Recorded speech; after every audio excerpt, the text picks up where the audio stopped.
पुजारी ने जब व्रत की विधि पूछी तो अप्सरा ने बताया, सोमवार को भक्ति के साथ व्रत करें, स्वस्थ वस्त्र पहने, संध्या व उपासना के बाद आधा सेर गेहूं का आटा लें, उसके 3 हिस्से करें और घी, गुड़, दीप, नैवेद्य, मूंगी फल, बेलपत्र, जनेऊ, जोड़ा, चंदन, अक्षत, पुष्प आदि के द्वारा प्रदोष काल में भगवान शंकर का विधि पूर्वक पूजन करें। तत्पश्चात 3 हिस्सों में से 1 शिवजी को अर्पण करें, बाकी 2 को शिवजी का प्रसाद समझकर उपस्थित जनों में बांट दें और आप भी प्रसाद पाएं। इस विधि से 16 सोमवार व्रत करें।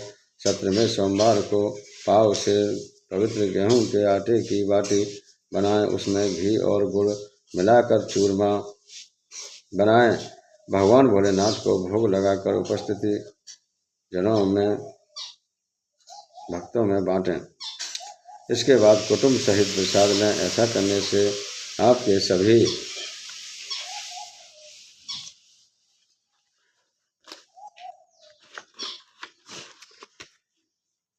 मनोरथ पूर्ण होंगे। ऐसा कहकर अप्सरा स्वर्ग को चली गई। ब्राह्मण ने इत्यादि विधि पूर्ण सोमवार व्रत किया तथा भगवान शिव की कृपा से रोग मुक्त होकर आनंद से रहने लगा।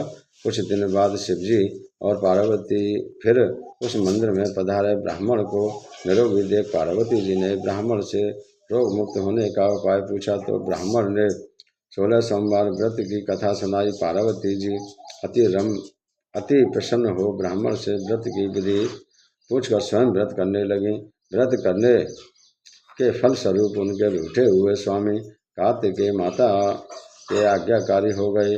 उन्होंने अपने हृदय परिवर्तन का भेद माता पार्वती से पूछा, फिर स्वयं भी मित्र मिलन की इच्छा से यह व्रत किया। उनसे मित्र ने जब अक्षमा एक मिलन का भेद पूछा तो कार्तिकेय जी ने उन्हें भी 16 सोमवार व्रत का महात्म्य बताया तथा मित्र ने भी यह व्रत किया और भगवान शिव की कृपा से उसका विवाह एक राजकुमारी से हो गया। एक दिन राजकन्या ने पति से प्रश्न किया, हे प्राणनाथ, आपने ऐसा कौन सा भारी पुण्य किया था जिसके प्रभाव से मेरा आपसे विवाह हुआ? ब्राह्मण बोला, हे प्राण प्रिय, मैंने 16 सोमवार व्रत किया था जिसके प्रसाद से मुझे तुम जैसी गुणवती पत्नी प्राप्त हुई। व्रत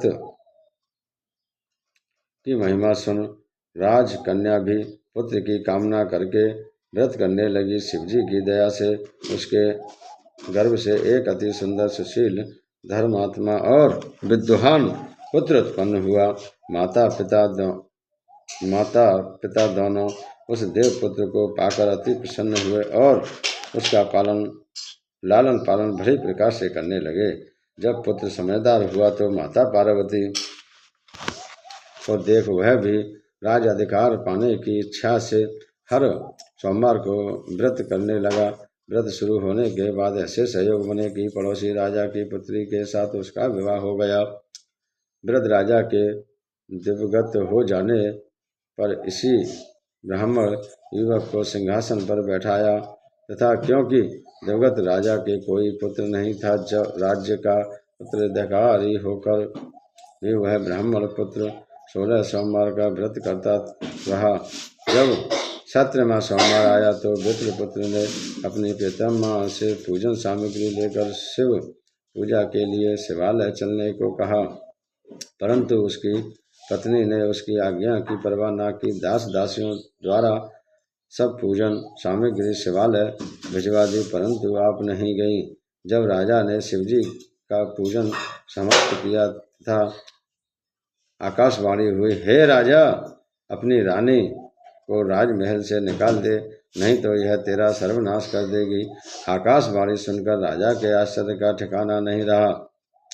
न चाहते हुए भी राजा ने अपनी पत्नी को राजमहल से निकाल दिया। रानी दुखी हृदय से बाग को कोसते हुए नगर के बाहर चली गई। वह एक ग्राम में पहुंची। वहां एक बुढ़िया सूत काट कर बेचने जाती थी। रानी की करुण दशा देखकर वह बोली, चल तू मेरा सूत बिकवा दे, मैं वृद्ध हूँ, बोझ नहीं उठाया जाता। रानी ने बुढ़िया के सिर से सूत की गठरी उतार कर अपने सिर पर रख ली। तभी तेज आंधी आई और बुढ़िया का सूत पोटली सहित उड़ गया। बुढ़िया ने भी उसे अपने घर से निकाल दिया। उसके बाद रानी एक तेली के घर गई। शिवजी के प्रकोप के कारण तेली के सब मटके उसी क्षण चटक गए। तेली ने भी रानी को अपने घर से निकाल दिया।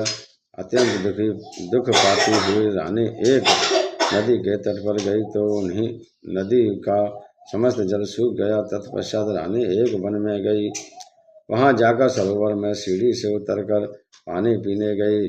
उसके हाथ का स्पष्ट होते ही सरोवर का नील कमल के समान जल अशक्त कीड़ों से भर गया। रानी ने भाग्य पर दोषारोपण करते हुए उस जल को पीकर पेड़ की शीतल छाया में विश्राम करना चाहा, परंतु रानी जिस पेड़ के नीचे जाती उस पेड़ के पत्ते तत्काल गिर जाते।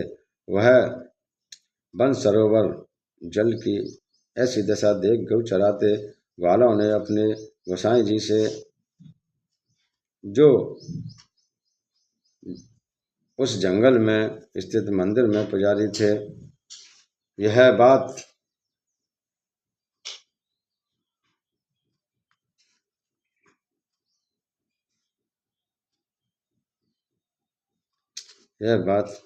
बताई। ग्वालों ने रानी को गोसाई जी के पास लाए। रानी की मुख कांति और शरीर शोभा देख रानी गोसाई जान गए कि अवश्य ही कोई विधि की गति की मारी कुलीन स्त्री है। पुजारी ने रानी से पूछा, हे पुत्री, तुम्हारे ऊपर कौन से देवता का कोप है जिससे तुम्हारी ऐसी दशा है?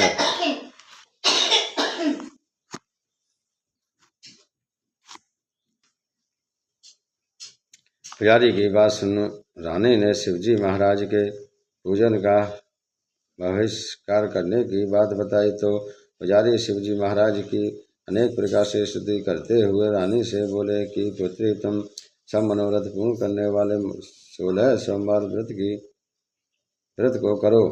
उसके प्रभाव से अपने कष्टों से मुक्ति हो सकोगी। गोसाई जी की बात मानकर रानी ने 16 सोमवार व्रत किए और 17वें सोमवार को विधि विधान सहित पूजन किया। उस पूजन के प्रभाव से राजा के हृदय में विचार उत्पन्न हुआ कि रानी को गए हुए बहुत समय व्यतीत हो गया, न जाने कहाँ कहाँ भटकती होगी, उसे ढूंढना चाहिए। यह सोचकर रानी को तलाश करने के लिए राजा ने चारों दिशाओं में दूत भेजे। वे दूत रानी को ढूंढते हुए पुजारी के आश्रम में पहुँचे। वहाँ रानी को पाकर पुजारी से रानी को अपने साथ ले जाने का आग्रह करने लगे, परंतु पुजारी ने मना कर दिया। दूत चुपचाप लौट आए और महाराज को रानी को पता बतलाया। रानी का पता पाकर राजा स्वयं पुजारी के आश्रम में गए और पुजारी से प्रार्थना करने लगे, महाराज, जो देवी आपके आश्रम में रहती है वह मेरी पत्नी है। शिवजी के कोप से मैंने इनको त्याग दिया था। अब इस पर से शिवजी का प्रकोप शांत हो गया है, इसलिए मैं उन्हें लेने आया हूँ। आप इनको मेरे साथ जाने की आज्ञा दीजिए। गोसाई जी ने रानी को राजा के साथ जाने की आज्ञा दे दी। गोसाई की आज्ञा पाकर रानी प्रसन्न होकर राजा के साथ नगर में आई। नगरवासियों ने नगर के द्वार तथा नगर को तोरण एवं बंधनवारों से विविध विधि से सजाया। घर घर में मंगल गान होने लगे। पंडितों ने विविध वेद मंत्रों का उच्चारण कर अपनी रानी का स्वागत किया। ऐसी अवस्था में रानी ने पुण्य अपनी राजधानी में प्रवेश किया। महाराज ने ब्राह्मणों को अनेक तरह से दाना भी देकर संतुष्ट किया। इस प्रकार शिवजी की कृपा से अनेक सुखों को भोगने के पश्चात दोनों शिवपुरी को पधारे। जो मनुष्य मनसा वाचा कर्मणा 16 सोमवार का व्रत एवं पूजन इत्यादि भी व्रत करता है, वह इस लोक में समस्त सुखों को भोग कर अंत में उनको प्राप्त होता है। यह व्रत सब मनोरथों को पूर्ण करने वाला है। इति श्री 16 सोमवार का व्रत समाप्त।